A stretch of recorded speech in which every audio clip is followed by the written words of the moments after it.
Bom dia, meus irmãos. Vamos começar aqui a nossa EBD de número 10. E essa EBD está sendo feita agora, gravada ao vivo. Então, se rolar um barulho no telefone, uma panela batendo, uma música do vizinho, os irmãos já me perdoem de uma vez, porque ela está sendo feita agora no meu quarto. Então, irmão, para a gente começar, nós vamos estar orando a Deus para que Ele nos dê discernimento, para que nós possamos aprender mais e mais da palavra dele. Obrigado, Senhor, por esse dia, Deus. Obrigado, Senhor, pela oportunidade que Tu me deste, Pai. Que aqui seja falado, Senhor, tudo que o Senhor queira, Deus, e não que eu deseje. Que seja falado, Deus, o que Tu tens para o nosso coração, Pai. Que nós possamos estar preparados para ouvir a Sua palavra, Pai. Obrigado por tudo que tem feito em minha vida e na vida de Sua igreja, Pai. Obrigado por tudo. Em nome de Jesus. Amém. Irmãos, a CBD de número 10 tem como título Frutos da Tribulação. E ela tem como texto base Romanos 5, de 3 a 5, que eu vou ler, já que são apenas 3 versículos. Romanos 5, versículo de 3 a 5. Não só isso, mas também nos gloriamos nas tribulações, porque sabemos que a tribulação produz perseverança. A perseverança, um caráter aprovado. E o caráter aprovado, esperança. E a esperança não nos decepciona, porque Deus derramou o seu amor em nossos corações por meio do Espírito Santo que Ele nos concedeu. Nesse começo de lição, irmãos, no primeiro parágrafo, o pastor que fez essa lição, ele conta um maravilhoso experiência que ele teve na vida dele, que eu não vou falar aqui, porque eu quero que os irmãos tenham curiosidade e vão ler dentro da revista. Ele começa falando isso no segundo parágrafo do texto introdutório. Mas no texto base, o Paulo começa a descrever o que a igreja estava enfrentando naquele momento. E naquele momento, a igreja de Cristo enfrentava tantas tribulações, tanto no contexto social, quanto no contexto da sua fé. E quais eram as tribulações que eles passavam lá? Olha, no contexto social, eles tinham péssimas condições de higiene. Saneamento básico era uma coisa que não existia naquela época. Quando eu estava na faculdade, a gente estuda a história do direito. E lá tinha um determinado caso, que uma das ações mais antigas do mundo, que dizia a respeito de uma coisa. Uma determinada pessoa que estava num determinado território que era submisso ao Império Romano, ele entrou com um tipo de um processo naquela época contra o seu vizinho. E a história daquele processo era o seguinte: quando essa pessoa saiu de casa, o seu vizinho acabou derramando nele um balde de dejetos que ele tinha. Então aquela pessoa acabou tendo um balde de xixi e cocô na sua cabeça por causa disso, porque naquela época não tinha higiene nenhuma. As pessoas pegavam seus lixos e jogavam na rua, jogavam no rio, jogavam em qualquer lugar. Isso acabava criando um caos na sociedade. E essa aí, quando a gente aprendeu isso na faculdade, tinha como título a ação judicial mais antiga do mundo. Sendo que não era a mais antiga, mas era uma das mais antigas, porque era datada do Império Romano. Então, por essa falta de saneamento básico, além dessas péssimas condições de higiene, tinha muitas doenças que proliferavam naquela época. Por exemplo, hoje nós estamos numa epidemia que está passando, nessa situação complicada que nós estamos, de não sei quantos, mais de 4 milhões de infectados no Brasil, e isso é uma pandemia. Naquela época era epidemia atrás de epidemia. Tanto que, por exemplo, na época de Jesus, a natalidade infantil era muito pequena, porque não existia qualquer tipo de higiene, de qualquer tipo de prestação de saúde eficiente naquela época. Muitas mães morriam no parto e outras coisas afins. Além dessa falta de higiene e de constante existência de doenças de morte prematura, também existia um grande caos relacionado à violência. Naquela época, irmãos, não existia polícia. Então, quando dava uma certa hora do dia que o sol raiava e ficava escuro, dificilmente os irmãos saíam de casa. Tanto que na própria Bíblia, são poucas as passagens que tem relatos que acontecem de noite, porque era muito perigoso. E você não tinha polícia, você não tinha qualquer tipo de proteção à pessoa de bem. Então a probabilidade de você sair da sua casa de noite e ser assaltado, assassinado, era muito grande. E não tinha muito o que você fazer. Era isso e você aceitar. Além dessas condições precárias de higiene e da violência, outra coisa que as pessoas que aceitavam Jesus como seu Senhor e Salvador, eles estavam sujeitos a várias perseguições, muitas perseguições. Primeiro, das autoridades judaicas, e depois veio firmemente o Império Romano. Então, essas são as tribulações sociais que passavam na época de Paulo, quando Paulo escreveu essa carta aos Romanos. Então, irmãos, a primeira coisa que Paulo diz para a gente, com relação a essas tribulações que acontecem na vida de todas as pessoas, é que os cristãos deveriam ter especial interesse por essas tribulações. E por que nós temos que ter esse interesse nessas tribulações? São coisas ruins que a gente não quer que aconteça. Naquela época era saneamento básico, violência, perseguição. Hoje, muitas vezes, nossas tribulações é tipo uma pandemia que nós estamos passando hoje. Muitas das vezes, uma doença que acomete a nossa família, a morte de um parente querido. Mas Paulo faz que nós temos que ter ânimo e ter interesse nessas tribulações. Por quê? Porque essas tribulações vão servir como aprendizado para nós. Isso não significa dizer, irmãos, que nós devemos assumir uma postura masoquista. O que é isso? É querer sofrer com tudo. Nós não podemos querer sofrer com tudo que aconteceu na nossa vida. Uma dor de garganta, nós também não podemos viver que isso vai ser o fim do mundo e que eu nunca mais vou poder cantar na igreja, por exemplo. Nós temos que aprender a sofrer com essas tribulações e aprendermos mais e mais de Cristo. Até porque essas tribulações têm o único objetivo realmente de nos fazer aprender mais e mais. Benjamin Franklin, que era um dos pensadores da Revolução Americana, que deu a independência dos Estados Unidos, ele falava o seguinte: viver é enfrentar um problema atrás do outro. E é mais ou menos isso, um grande resumo da nossa vida de hoje. Nós vencemos um problema e aparece outro. Passa um problema, aparece outro. Passa um problema e aparece outro. Isso é comum na vida de todas as pessoas. Não é porque nós aceitamos a Deus como nosso suficiente Salvador, significa que nossa vida vai ser uma maravilha. Não significa que a gente vai ter tudo de mão beijada. Até porque a Bíblia diz que no mundo tereis aflições. No mundo tereis aflições. Então, a gente tem que aprender a suportar essas aflições e aprender com cada situação. A nossa lição diz o seguinte no parágrafo muito bem interessante, olha só. Em relação às tribulações. Se as temos que experimentar, ao invés de vitimização, ou seja, de culparmos algo ao rei, que possamos nos alegrar e, portanto, empenhar-nos para que, através das tribulações, cresçamos em perseverança. Essa é a palavra-chave da nossa EBD de hoje, perseverança. Que as nossas tribulações cresçam, que as nossas tribulações realmente cresçam, mas que nos tragam perseverança, ou seja, que nós não possamos desistir tão facilmente. No capítulo 2, que traz o título A Perseverança Produz Caráter Aprovado, Paulo nos mostra que só vamos aprender a ter a perseverança quando nós tivermos a prática do sofrimento. Ou seja, para você aprender a dirigir, você tem que ter um carro nas suas mãos e começar a praticar. Mas para você ter a perseverança, ela não vai nascer do dia para a noite. Você tem que passar por problemas. Você vai ter que passar por tribulações. E é isso que o Paulo bota nessa passagem. Vou ler aqui o primeiro versículo para ficar mais claro. Ó, não só isso, mas também nos gloriamos nas tribulações, porque sabemos que a tribulação produz perseverança. Ou seja, não é possível que nós tenhamos a perseverança sem que tenhamos as tribulações. Ela não vai acontecer do nada, ela não vai surgir em cima das nossas cabeças do dia para a noite. Então, nós temos que aprender a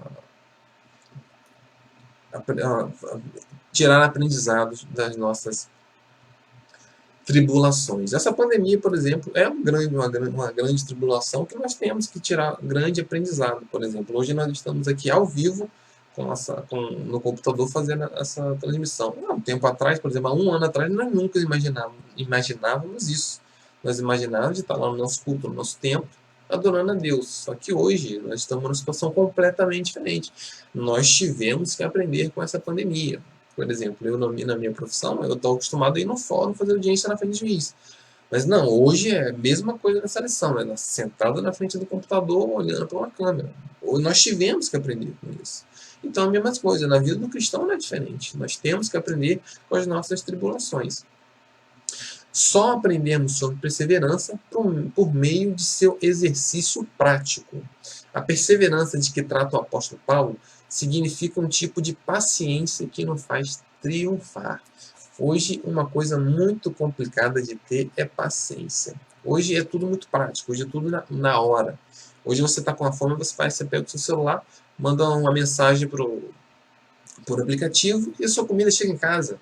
Hoje, por exemplo, nós estamos aqui, eu estou em casa fazendo a lição para os irmãos, e os irmãos estão de casa, vendo no celular, no notebook, em qualquer outra coisa. Então, é uma coisa tão muito prática. Então, a gente não aprende, a gente está mal acostumado em relação à paciência. Nós queremos tudo já. E muitas das vezes, as nossas tribulações têm a ver com aguardar. Às vezes a gente quer muito uma coisa, mas muito, muito, muito, muito, e essa coisa não vem quando a gente quer. Isso não quer dizer que Deus não vai dar o que a gente deseja, se for a vontade dele. Isso significa, muitas das vezes significa, que não é o tempo certo, não é a hora. Às vezes você quer uma casa, comprar uma casa, mas aí você fica desesperado, meu Deus, tem que comprar uma casa, tem que fazer isso, tem que fazer aquilo, mas às vezes não é o tempo certo. Às vezes quando você comprar daqui uns 2, 3 anos, vai ser muito melhor para sua vida, mas você não sabe, porque o plano de Deus são muito maiores que os nossos. Isso não é só relacionado a bens materiais, isso é relacionado também com vida pessoal, com casamento, com filhos. Às vezes você quer tanto ter um filho hoje, mas às vezes Deus sabe que hoje não seria tão bom para você, seria muito complicado para você, mas às vezes daqui a alguns anos seria perfeito na sua vida. Só Deus tem esse conhecimento. E nós temos que aprender a ter essa paciência que nos faz triunfar. A perseverança nos concede uma estabilidade positiva. O que significa isso? A perseverança, o continuar, o tentar sempre que possível e nunca desistir, vai nos trazer uma estabilidade. Nós sempre estaremos buscando o melhor. O melhor de quê? O melhor da nossa vida, o melhor de Deus, o melhor do nosso conhecimento. Nós sempre temos que estar correndo atrás. Por exemplo, nós temos aí na nossa igreja o pastor Aguiberto, que sempre quer o melhor. Ele sempre quer tirar um pouco mais, sempre quer um pouco mais. Nós estamos melhorando as nossas transmissões. Hoje a imagem está um pouquinho melhor porque nós estamos usando uma webcam. Mas nós estamos melhorando a cada passo, ele nunca está satisfeito, e é isso que nós temos que ter na nossa vida. Nós temos que estar sempre melhor, sempre correndo atrás nosso objetivo.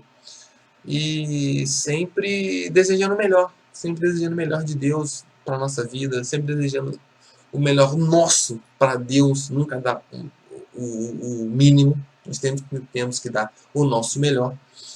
E isso vai nos trazer esta estabilidade positiva, porque quando chegar no momento de Deus, tudo que a gente alcança, tudo que a gente deseja, nós iremos alcançar. E nós, em tese, subiremos de patamar na nossa vida com Deus.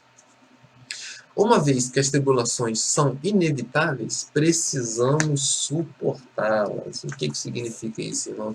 As tribulações são inevitáveis. Elas vão vir para mim, para você, para o pastor, para os filhos dos pastores, para a família pastoral, para o irmão X, para o irmão Y. Vai vir para todo mundo. E não tem muito escapatória. Nós temos que aprender a suportar essas tribulações, tirar conhecimento, tirar proveito dessas situações, porque muitas das vezes elas são aprendizados. Muitas das vezes essas tribulações vão dar paciência para nós aguardarmos a vontade de Deus. E isso é o que nós precisamos. Nem tudo é tão imediato quanto a gente quer. Buscando conhecer mais a natureza dessa tribulação, o que podemos fazer para amenizá-la e nos colocando inteiramente nas mãos poderosas do nosso Deus? Vamos ler Hebreus 10:36 para arrematar essa necessidade de nós suportarmos as tribulações e aprendermos mais do nosso Deus. Vocês precisam perseverar de modo que, quando tiverem feito a vontade de Deus, recebam o que Ele prometeu. Ou seja, muitas das vezes essas tribulações são propósito de Deus para nossas vidas. Muitas vezes Deus quer nos ensinar alguma coisa que ela vai ser por meio de provação. Ela não vai ser do jeito que a gente quer, ela não vai ser daquele jeito ameno, não vai ser daquele jeito maravilhoso, aquele jeito tranquilo, vai ser na base da aprovação. Como a gente ensina os nossos filhos, por exemplo, às vezes a gente tem que dar umas palmadas. Muito embora doa no coração dos pais, a gente tem que dar umas palmadas. Tem que dar uma palmada para impedir que ele bote um prego na tomada, impedir que ele quebre o vaso de flor da sala, que eu já fiz quando eu era criança, que ele taque fogo no tapete de casa, que eu também já fiz quando eu era criança, mas tive que aprender através do castigo. Eu apanhei e hoje eu não faço mais, até porque é caro quebrar essas coisas e agora eu tenho que pagar, porque elas têm que ajudar em casa. Mas muitas das vezes a vida do cristão não é muito diferente. Nós temos uma coisa a fazer, nós fazemos errado, nós sabemos o certo, continuamos mantendo no erro, e Deus tem que trazer uma tribulação para que nós possamos voltar ao caminho dele. Muitas das vezes, Deus deixa as consequências do nosso desejo vir sobre nós e depois traz uma tribulação como consequência das nossas escolhas para mostrar para a gente, olha, isso aí que você escolheu está equivocado, isso aqui é o certo, e você vai ter essa consequência para você aprender. E nós temos que aprender com as tribulações.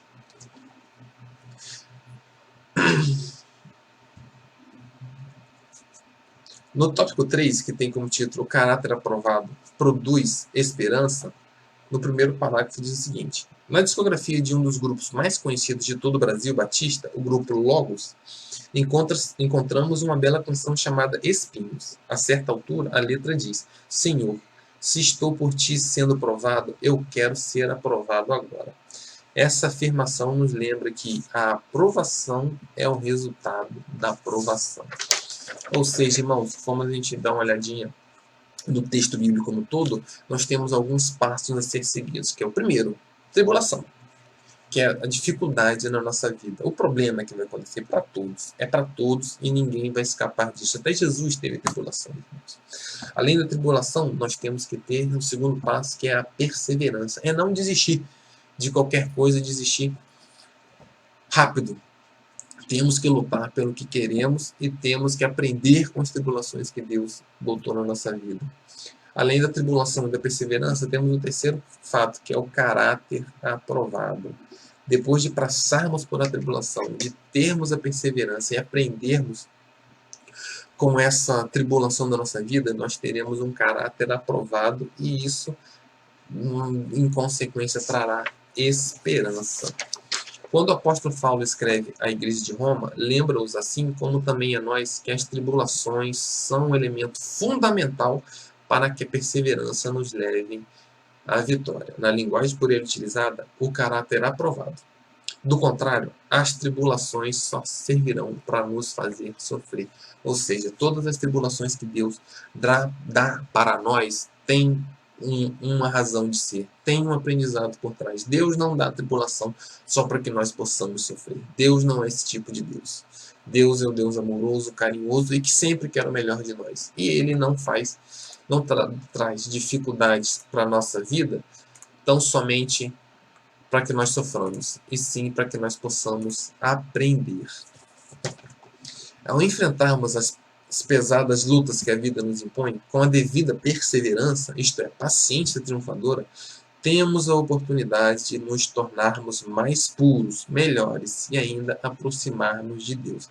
As tribulações servem como aquele hino que a gente tem: nós somos barro na mão do olheiro. E não ache, irmão, que vai ser uma coisa fácil. Para pegar um vaso velho e transformar num vaso novo, o vaso velho tem que ser quebrado e tem que ser todo moldado. E isso, irmãos, é complicado, é difícil, é trabalhoso e não vai ser do jeito que nós queremos. Vai ser pesado, vai ser difícil, mas Deus tem o melhor para nós. Concluindo, irmãos, no último tópico, para fechar esse raciocínio, nós temos o seguinte ensinamento do autor da revista: Deus se utiliza do sofrimento humano resultante da queda para nos ensinar a aperfeiçoar e nos dar a oportunidade de nos aproximarmos dele. Ou seja, com mais uma vez falando, essa tribulação serve para que nós possamos aprender mais e mais de Ti. Aprender a ter confiança, aprender a esperar em Deus e não só no nosso potencial. Nós temos potencial, irmãos, para alcançar todas as coisas que nós desejamos, mas se não for da vontade de Deus e nós não nos sujeitarmos à vontade de Deus, irmãos, não vale de nada esse potencial. Nós temos que estar preparados para que seja feita a vontade de Deus e não a nossa vontade. Mas a nossa vontade, irmãos, é muito complicada de deixar de lado, né? Com certeza, irmãos. Eu também sou um cara que gosto muito de ter as minhas coisas, mas nem sempre é na vontade de Deus. Quando eu fui fazer concurso para Minas Gerais, eu fui para Minas e passei lá. Planejei tudo, irmão. Planejei tudo, tudo direitinho, tudo bonitinho. Só que eu esqueci uma coisa. Do hotel. Do hotel na cidade da prova. Cheguei na cidade. Cheguei assim, rapaz, no taxista. Rapaz, me leva pro centro da cidade que eu tenho que achar um local para dormir. O taxista virou para mim e falou, rapaz, a cidade está tá lotada aí pelo menos uns 3 dias, você não vai achar nada aí não. Aí eu, por exemplo, pensei comigo, pronto, estou perdido, não tenho mais o que fazer. Mas não deixei transparecer. Entrei no táxi e fui para o centro da cidade. Papo vai, papo vem. O taxista falou, não, vou te ajudar. Começou a ligar para um cara, começou a ligar para o outro e conseguiu um quarto de hotel para mim, que era de uma pessoa que estava vindo da Bahia para fazer concurso em Minas e que não tinha conseguido chegar. E o quarto ficou sobrando. E eu consegui. Aquele quarto era a última na cidade inteira. Na cidade inteira. Aí eu fui deitar para dormir e falei assim, ó Deus, esse concurso é meu. É meu, porque Deus não vai fazer isso tudo e não vai me dar essa vaga. Não pode ser, não pode ser. Aí fui lá, fiz, passei, passou a noite, fiz a prova, tive um bom resultado, mas acabou que eu não peguei o número de vagas. Era 1 ou 2, eu acabei ficando em 60, alguma coisa. Mas aí hoje eu paro para analisar e falo assim, nossa, se eu tivesse passado, eu teria que me mudar para Minas Gerais. E eu não tinha muitas condições financeiras para ir para Minas Gerais. Eu não tinha o dinheiro para fazer essa mudança enorme. E ia ter uma baita dor de cabeça. E acabou que não foi do jeito que eu queria. Eu queria muito ir para outro lugar, para outro estado. Era uma cidade muito boa, uma cidade não muito grande. Era uma cidade boa, que era perto assim, do centro BH, precisar assim, em poucas horas você estava no centro. Era uma coisa que eu queria, mas não era vontade de Deus, era só a minha vontade. Então, hoje que o tempo já passou, hoje eu vejo que Deus tem um plano maior para mim. E lembrando, irmãos, que depois que teve aquela tragédia em Brumadinho, uma das cidades afetadas foi essa cidade que eu fiz o concurso. Então, Deus tem um plano muito maior para nós. E isso é só uma experiência que eu queria compartilhar. Continuando, para nós arrematarmos, não há mérito algum em nós por causa da provação, pois a Bíblia diz, pois dele, por ele e para ele são todas as coisas. Ou seja, irmãos, nós passarmos por provações, superarmos essas provações e termos aprendizado de Deus, não significa que nós sejamos melhores que outro irmãozinho do lado. Nós não somos melhores por passarmos por mais provações, nenhuma mais provações do que o irmão do lado. Isso não significa nada. Isso significa que Deus tem um plano específico para mim que não tem específico no mesmos moldes do irmão do lado. Às vezes as minhas tribulações não são as mesmas tribulações do irmão. Às vezes as minhas tribulações são tribulações que acabam sendo um pouco mais visíveis. E as tribulações do irmão são mais íntimas, são mais psicológicas. Nós devemos nos preocupar com isso também. Como é que está a vida do nosso outro irmão? Conversarmos, um ajudar o outro, e todos nós possamos passar por essas tribulações e possamos aprender mais e mais de Ti e melhorarmos e subirmos de patamar com o nosso relacionamento com Deus. No finalzinho da revista, o pastor que fez essa lição, ele conta uma história maravilhosa da vida dele e ele encerra no parágrafo de conclusão. E eu aconselho os irmãos a irem ler, que a história é tremenda, é maravilhosa, que eu não vou contar aqui para os irmãos terem curiosidade e irem lá na revista lerem. Então, irmãos, eu vou encerrando por aqui esse estudo, essa mensagem breve, bem rápida e bem direta ao ponto. Aconselho os irmãos que também vão na revista, deem uma olhadinha, deem uma complementada no estudo, leiam o texto do capítulo 5 de Romanos todo, que eu só peguei um apanhado para fazer bem sucinto, que os irmãos terão uma abordagem maior e melhor sobre essa lição. Eu agradeço a oportunidade e vou estar orando para encerrar a EBD de hoje. Obrigado, Senhor, pela EBD que foi feita aqui hoje, Deus. Que todas as palavras aqui ditas, a Deus, tenham ido direto no coração dos irmãos, ó Pai. Que eles tenham recebido, Senhor, o que o Senhor quer que eles recebam, Deus. E não a minha opinião ou o meu desejo, ó Pai. Obrigado, Senhor, por tudo que tem feito em minha vida, Deus. Abençoe o culto que nós faremos na parte da noite e que lá também seja falado o teu desejo e entoado cânticos em teu louvor, ó Deus. Obrigado por tudo, ó Deus, em nome de Jesus. Amém. Obrigado, irmão, pela oportunidade e até o culto da noite.